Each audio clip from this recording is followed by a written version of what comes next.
And I'd like to call up a couple of my students, Traci Dolan and Levy.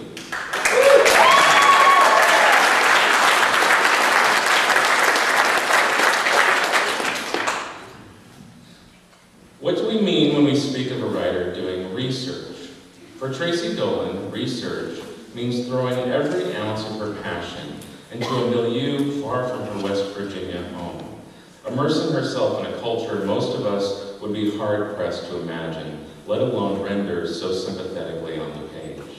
In The Blue Stone, Traci sets us down among a band of Polish resistance fighters during World War II. In particular, Elena, a complex character full of anxiety, idealism, love, and fear, who draws us ever inward. Traci's work is generously empathetic, gripping, and does what all great fiction must: bridge the gap between the hearts of her characters and our own. It's a terrific accomplishment. Congratulations, Traci.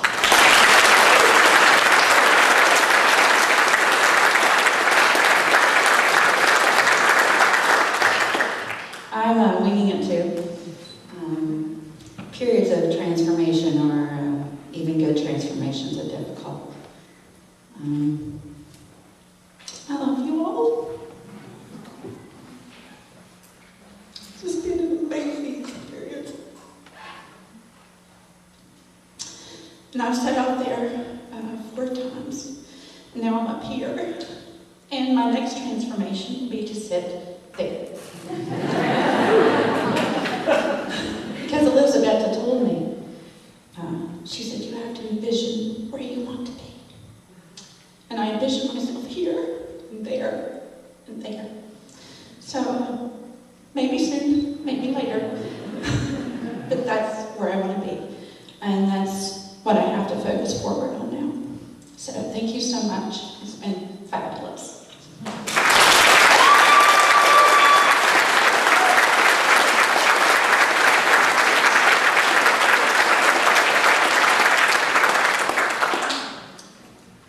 Reading Dan Levy's The Disavowed is like eavesdropping on a veteran intelligence agent at a bar as he recounts his exploits hunting bad guys in Afghanistan and across Europe. Before long, though, you get the feeling you're not eavesdropping so much as lurching drunkenly down a dark alley with said intelligence agent who has his arm around your shoulder as he fills you in on all manner of classified information. The Disavowed, told through the riveting, wisecracking voice of Ethan, an operative with a nagging conscience, earns the designation of being a thriller in every way. It's one hell of a page-turning read. You nailed it, Dan. Or, to quote Ethan, hoo-ah!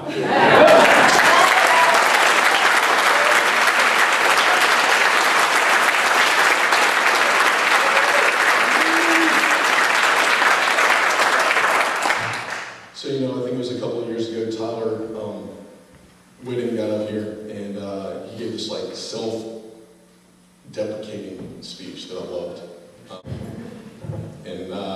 But what I took out of it, he talks about the Goddard, the community, and when I first got here, I remember my G1 and everybody was throwing that phrase around. I was like, what the hell are these people talking about?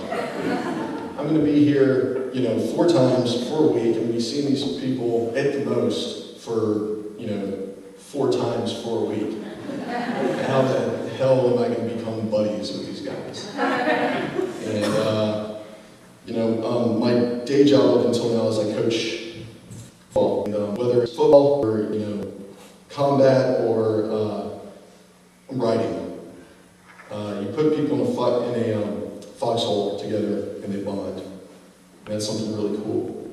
And, everybody's just shit. And then people come back here. What's up, Dante? People come back here and teach, to see you all graduate, and that's the coolest thing. And, I didn't get to talk to you there, but I'm glad that you're back, man. And seriously, y'all need to hire him. Because dude, you made my residency awesome. And it's not just you, it's JC, Chelsea, Jasmine, all of y'all. Dittman, see you back there.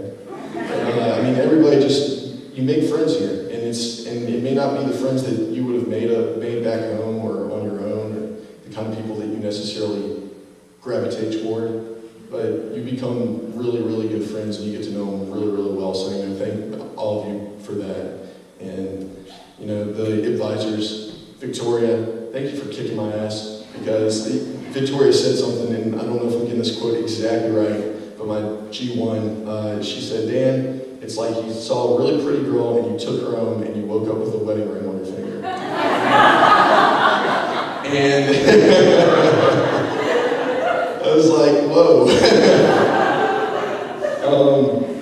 That was, I'll never forget that, because that really woke me up.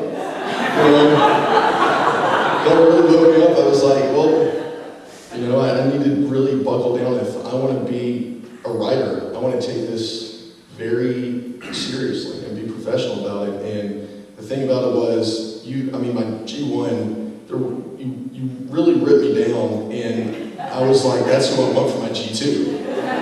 Because, having coached guys, you learn that if you don't motivate people, that they'll just focus on their strengths. They won't address their weaknesses. And Victoria, you really made me address my weaknesses. And, Ryan, you're badass, dude. You gave me so much just confidence with my writing. And before I got you, people were like, Ryan's a hard ass and make you feel like shit, but you were awesome, dude. You were awesome. Or everybody tried to scare me, Ryan, yeah. But you were awesome, dude. I mean, you really just put my confidence through the roof. So, and B, thank you, second reader, awesome. Everybody else, Dara and Amy and all the advisors, y'all never worked with me, but y'all are awesome. Y'all always come up to me and y'all are encouraging, and this is a great place. And, last but not least, my parents flew all the way up here. There's a nice, pretty young lady who's sitting next to an escaped gorilla, and that's my parents. And, Mom, I know that you had to worry about me a lot, and I'm sorry for that. But you always taught me to be honorable and to be a gentleman, and you turned me into a good boy, I think, and I wouldn't be here without you. And Dad, you taught me how to be a good man, because you're the best man I know. And thank y'all, because without y'all's support, there's no way I would have gotten here. So anyway, that's it. Thank you, everybody.